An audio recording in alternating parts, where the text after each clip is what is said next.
Hey everybody, this is Cody Bateman here, and welcome to our relationship marketing show, December 20th. We are 5 days away from the big day. Christmas Day will be on Monday, Christmas Eve on Sunday. Merry Christmas to everybody. Happy Hanukkah. Happy holidays to everybody who's out there. We appreciate everybody, especially during this time of year. It's a busy time here at Send Out Cards. That's the business that I am the founder of. And we've been doing this relationship marketing show for about 8 months now. And we've had some incredible shows where business owners talk about how they implement relationship marketing tactics into their business and how they build their business with it. So there's a lot of value for this show. There's a lot of activity this time of year, obviously. It's the holiday season. A lot of greeting cards are sent out during the holidays.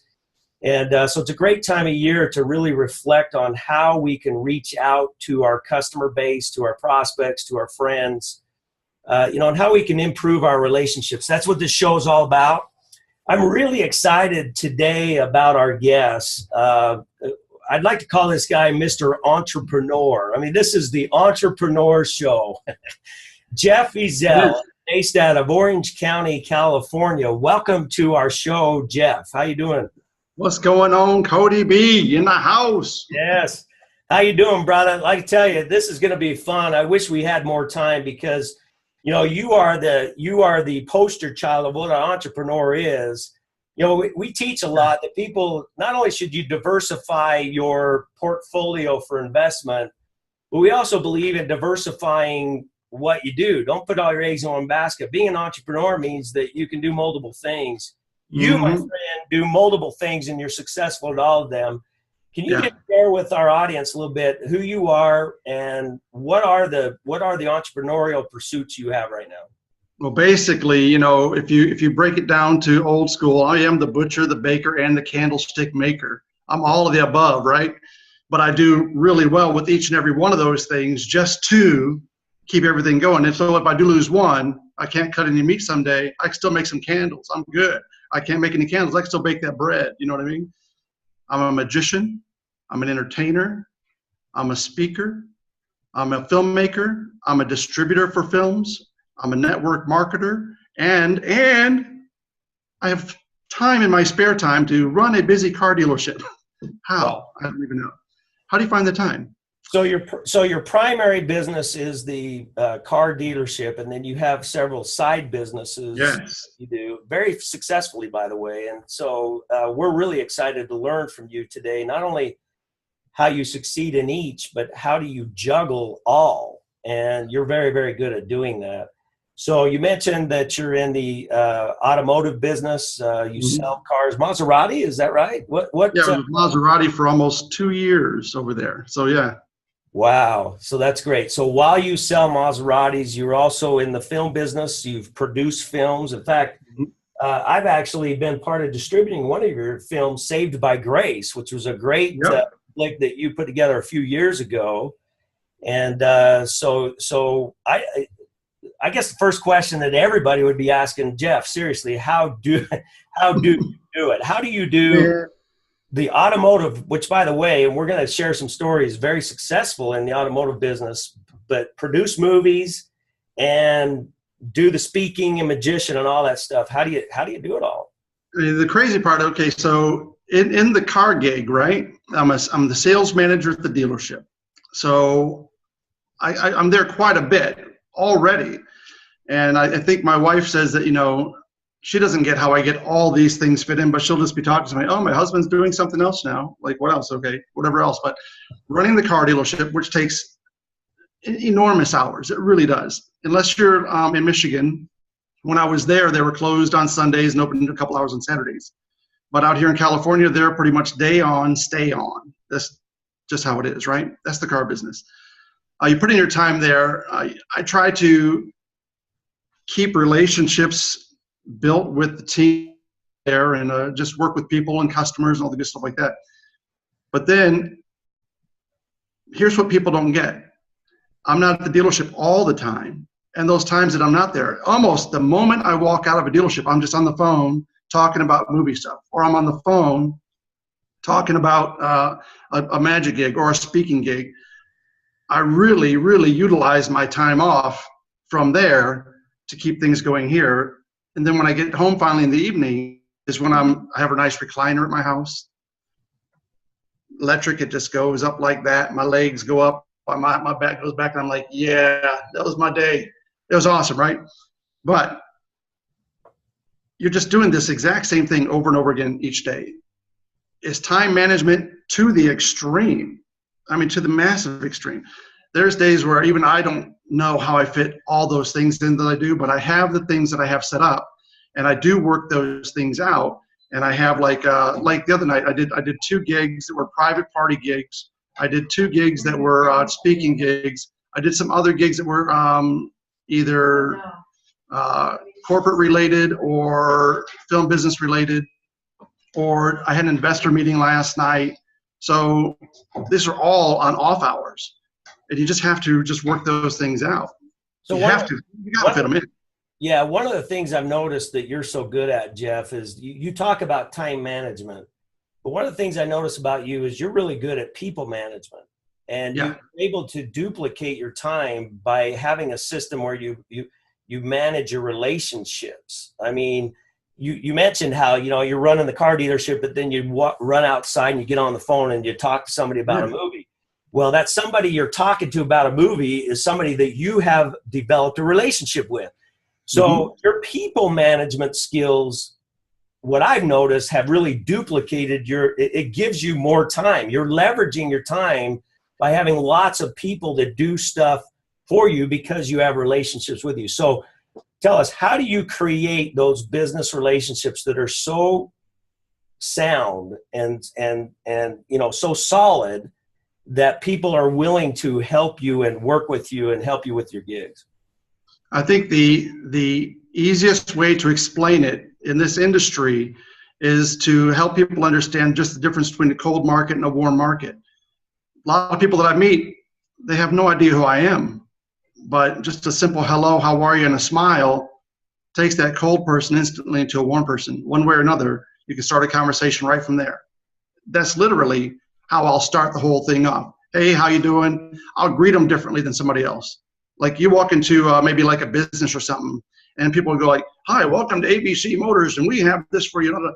I'm not that guy, right? So what I do is I'll go, hey, brother, what you looking for? You have a car in mind today? What's on your mind? Why are you here today? What's going on? Whatever. I just greet it differently. I talk to them different. They like the laid-backedness of that. And that's the new hashtag, laid-backedness. Laid-backedness. I like that. Yeah, and you're definitely really good at that. You're also very good at following up with people. You have a system where you follow up with people so that you stay top of mind with others. And I want to go to a story of yours, which I think is incredible. There's 2 things that you do. One is you sell Maseratis, and you're in the film business. You have an amazing story about how, because you create relationships with people, you were able to sell a Maserati and come up with $200,000 in additional funding you needed for a movie with the same person. So can you kind of tell us that story? What happened? So this guy comes to the dealership, and one of my team members were working with him to help him pick out the cars he wants, things like that. And it was one of those like super busy days. So our finance department was totally backed up. The sales guy went through the whole process with the customer already. They've picked out the car. I've penciled out the deal. He agreed on the numbers. But the finance department was so backed up that day that I just decided, okay, I'm just going to so fast to keep customers moving along. I happened to get this one guy. It wasn't like I said, I'm going to take this dude. I had no idea. I just grabbed a file, took him, brought him in, took care of him. But during the process of me working with them in the office to type all the paperwork, I'm a chatty Cathy. There's no denying that. I'll sit there and I'll just talk to the guy and just start making conversation. And what part of the conversation went, he asked me, so what else do you do? He said, there's no way you just do this. I go, yeah, pretty much I do this a lot. I go, but on top of that, I'm a magician. I make movies. I'm a network marketer. And he goes, movies? What kind of movies you make? And I said, basically family-friendly, faith-based movie. basically, I think he said something to the effect of, at that point, his friends and him were talking in the past about doing some movie investment, but had no idea what to do or where to go with it. I said, very cool. He'd like to learn more about it. I said, okay, cool. I said, when you leave, I'll take a nice picture of you. I'll put it on a card. I'll put it in a package. I'll mail it to you, and I'll send you a DVD of our last movie. But while we were sitting there, I also showed him a couple trailers for our previous movie. So he got to watch the trailers as well. He really liked the quality. He liked the style, and he liked the pattern of the whole thing. So I sent him the movie in the mail. I sent him a pack of brownies, and I sent him a card. Thank you. Appreciate your time. And then about a week later, he calls me, and he goes, hey, we'd like to talk some more. Okay, so I get him, me, and the director, who's the owner of the company. I'm just the VP, but we're like partners in the company. And we all start talking together. We had probably like that month, probably like 7 or 8 conference calls in a 30-day period. And within that time, he was able to get all his questions answered about how it would work and how the funds would get distributed and where it would be used and how he earns his money back is the big deal. And basically, he had them click a button and the money was in the account like the next day. I remember going to a meeting in San Diego with Darla and some of the other girls, and I announced at that meeting, I said, last night, I just got my associate producer credit because I got the money in the bank today. Wow. So it was pretty exciting. Well, great. $200,000, $200,000. So you sold the Maserati car and come up with $200,000 in funding. But I think the point of this whole story is, in fact, I just want to ask you a question. I mean, people have small talk conversation all the time. I mean, you probably see salespeople in your car dealership all the time who are able to pick up small talk conversation. What do people do? How do you do it? You know, and you find some commonalities and you carry on a conversation with people. We do that. You do it. I do it. We do that kind of stuff all the time. But there was a fundamental difference here because you did some extra things that make an extra connection. I can't tell you how many times I've had small talk conversation and then you never see the people again. Right. You did something extra. You on top of all of that, he had an interest in what you were doing. But how significant was sending the card and the brownies and the DVD that showed the movie? I mean, how, in your mind, how significant was that part of this interaction? That was, in my opinion, the most enormous thing that contributed to us reconnecting after he left the place. Because some people can leave a place, they'll never talk to you again. They don't need to. But sending that just kept the fire going, and he loved it. He just loved it. He called me, and he said it was amazing. These guys ended up coming out on the set. We went to Arkansas, Bentonville, and filmed this last movie we did, the one that he helped fund. And the 3 guys, they flew out to Arkansas with us last summer, and we gave them chairs, hats, the whole 9 yards. And I made more cards and brownies there too, and sent them to the entire cast, and sent them to all the guys who gave us the money. And the next time we had dinner, they're all like hugging me and kissing me. I'm like, these are guys I never knew. Okay, so Jeff, so I've got a question for you. So, like, when we listen to you tell this story, I don't care who's listening right now. Every single one of you listening right now are saying it's common sense. What Jeff just said is common sense. I developed rapport with somebody. It's common sense to follow up with a card and a gift, and it adds that extra connection. It's such common sense. It makes so much sense. It makes all the difference in the world. Everybody right now listening is saying that. But my question for you is, why don't more people do it? I don't get it. Why do not more people send the dang card? What is it? And it's not that they don't have common sense. They just don't have either the knowledge or the tool or the understanding of it. That's just the reality of it. If they don't understand it, or know of it, or get it, or believe that spending just a couple dollars on a card and brownies and a stamp is going to really excel your business somehow, I can't make them get it. I can just keep showing them how it works for me. Hey, look, this is working, man. This is insane. I love it. I can't make it work for you. You have to send a card. You have to send some appreciation. You have to thank your people, thank your customers. Right. If you're not thanking them enough, you're not going to get enough in return. If you want to build anything long-term, any long-term, I don't care what business you're in, you need to appreciate it. And then once you do that, you're going to get it back every single time. Promise you. This is Good stuff, Jeff. I love your energy. Super good stuff. I'd like to close this show today with a question. Wasn't planning on doing this, but just feel prompted to do so. When I do the teachings and the trainings that I do, the seminars, I often talk about a word called promptings. And what I mean, prompting is a thought that comes into your mind. It's an intuitive thought that comes into your mind that you should reach out to somebody, you should thank somebody, or you should tell somebody you care about them, whatever. And we as human beings get promptings all the time to do that, to reach out to people. And I've always said, if you will act on those promptings, if you act on your promptings and you reach out to those people, those promptings will guide you to where you're supposed to go in your life. They'll guide you to the people you're supposed to meet and to the things that you're supposed to do. When I hear you tell your stories, that's what it takes me back to, is that acting on promptings, it appears, is guiding you not only to what you should do, but who you should meet. Can you comment on that in closing, and what acting on promptings has meant to you personally and to your business over the last 2 years? I can say that with magic, movies, cars, whatever you want to call them, any one of the businesses, I can just call it the business, a business, because it could all be really wrapped up in the same thing, because in the end, you're going for a result on a thing that you're doing, whatever it is. I was doing a show at the Magic Castle in Hollywood. Here's a good story for you. I was doing a show at the Magic Castle in Hollywood. And the way you get booked there is when you do get booked, you do a week span, 7 days, and you'll do about 21 to 24 shows in a week, roughly. It just depends on how the crowds are going through, but they're short burst shows, like 20 minutes, and you just roll the people through each night.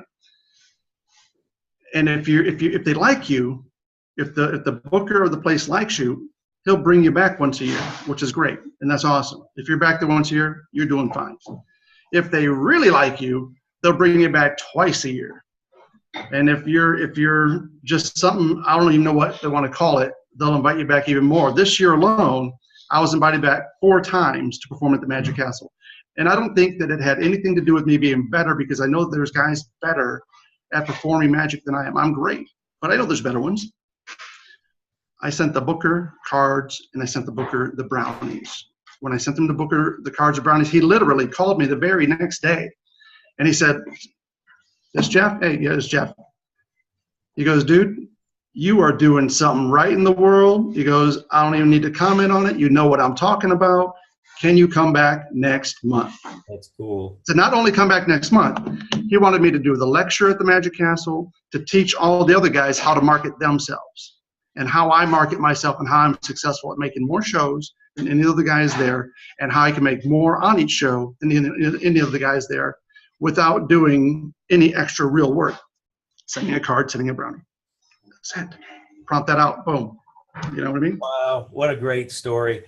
Well, my friends, Jeff Wiesel out of Orange County, California, thank you so much for being on the show with us today. Your stories are incredible. I wish we had an hour and a half to just have you, because I know you got a lot more stories like that. Any final words of wisdom for our audience before we close? Yeah, you always hear the story about eating the elephant, right? How do you eat the elephant, right? You eat it one bite at a time. I've never been a fan of the whole analogy. Same thing with the gravestone. You have a birth year and you have a death year. You have the little mark in the middle on your gravestone. That's your dash. And what you do in that dash is what makes the difference in your whole life. I don't really want to focus on an elephant, and I don't want to focus on a gravestone. Those don't really motivate me too much. Talk to me about a plate of spaghetti. I'll eat that all day long. I don't want to eat an elephant. I'll eat a noodle. I'll eat several noodles. I'll eat them up. And I'll tell you how to eat that plate of spaghetti like nobody's business. I don't know what an elephant would taste like. Couldn't even begin to tell you. I'll tell you how much that freaking plate of spaghetti and some garlic bread real fast, right? Regarding the dash, everybody has that dash on their gravestone, but you have that exact same dash during your day. You wake up at a certain time and you go to bed at a certain time. When you wake up and you go to bed, 8 a.m., 11 p.m., whatever it is, you have that little space right between there.